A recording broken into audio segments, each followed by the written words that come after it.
Hey, have you ever thought about how geography and feminism are connected? No, because geography is a science and feminism is an ideology. If you know anything about the two, you know that science is a big opponent of ideology. And while science is still a very important part of our society, feminism not so much. Gender roles are reproduced in a number of different spaces. They affect how we experience space and how we use it. Instead of gender roles, have you ever considered it's just the personality of the person? Like women like to go to the mall, men like to go to the bar. People do shit because they like it. Obviously, if you force yourself to do something you don't like to break perceived gender roles, you're not going to enjoy it as much as someone who genuinely enjoys that place and or activity.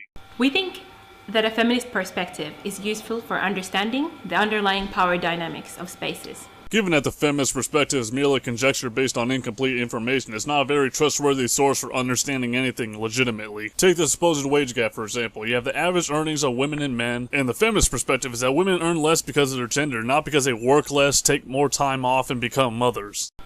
There are many factors, such as class, ethnicity, sexuality, to name a few, that intersect and affect how people experience spaces. And the two biggest factors are feminism and Black Lives Matter. Feminism, instead of actually helping the LGBT community by promoting love and acceptance, instead chose to demonize males and what they call cisgendered folk. While Black Lives Matter, with the help of feminism, chose to demonize whites and promote killing police officers, which have understandably fanned the flames of hatred against both groups. Race relations and gender relations have never been this bad. They've pushed us back at least 20 years. Women's biological processes used to keep them back from engaging in public life. If a woman was on her period, she was hysterical, dirty, even cursed by the spell of her own hormones. Depending on whether you're talking about the 1800s or the 1950s, biology was not well understood back then, so everything was solved with either leeches or fucking lobotomy. The most you got in the 1950s was some casual sexism and maybe a smack across the head if your man was drunk enough, but he certainly wasn't bringing out the fucking leeches to get the devil out of you.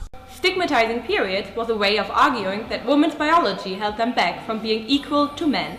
They were irrational and untrustworthy for a week of every month, and, on the whole, bound to their emotions rather than to reason. Again, I think you're speaking from the perspective of the past. That's not what we're living in right now. It's merely science that women during their periods are highly irritable, have mood swings, and are very angry. And yes, during that time of the month, their emotions take over their reasoning sometimes. And some women handle it better than others, but only the most adamant of MGTOWs would say that makes women unequal to men. Why are you so grumpy? Are you on your period or something? It might be a rude question, but it is a legitimate question. The way she asked it didn't seem too sexist, but if you asked it like this, "Yo bitch, what the fuck you doing? Is that time of the month, ho? I'll smack your ass into next week so you can make me a fucking sandwich." Then I'd understand your outrage. Wanna have another cup of tea? No, it's kinda late. I think I'm gonna go home. What? You can't go home. Why not? It's late and dark, and it's dangerous.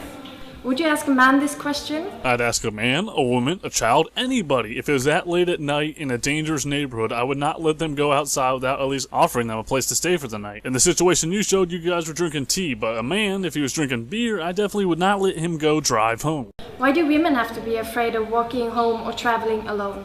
Spreading fear doesn't get at the problem in a systematic way, and it feeds into the image of the city as a shadowy, dangerous place for women. You don't have to be afraid of anything, but when people ask you that question, they're just worried about your safety because they care about you. Because women are generally weaker than men, and criminals see them as easy targets. That's why people recommend self-defense classes, but you guys call that victim blaming.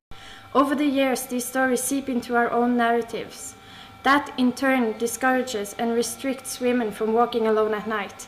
Add in everyday catcalls, and many women feel sexualized and vulnerable just for walking down the street. I can understand how stories about crime in a dangerous neighborhood might discourage you from working at night, but it doesn't restrict you at all. What restricts you is your own fear. Society can't constantly hold your hand, so you gotta be proactive in protecting yourself. Your vulnerability is something you have to work toward. If you get stronger and grow thicker skin, things like catcalls won't even fucking affect you. All a catcall is friendly flirting, nothing to be threatened by.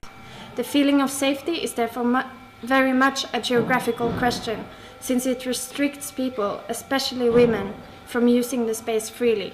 Meteor destroys Earth, women most affected. Safety can be a question of geographical location, but this isn't a feminist issue. It can affect literally anyone. You live in Detroit, you have gangs to worry about. You live in Africa, you have natural predators to worry about. If you were talking about somewhere like Saudi Arabia, I can see how women would be the most affected in these situations. But even there, men are still subject to Islamic law and can be killed at any point.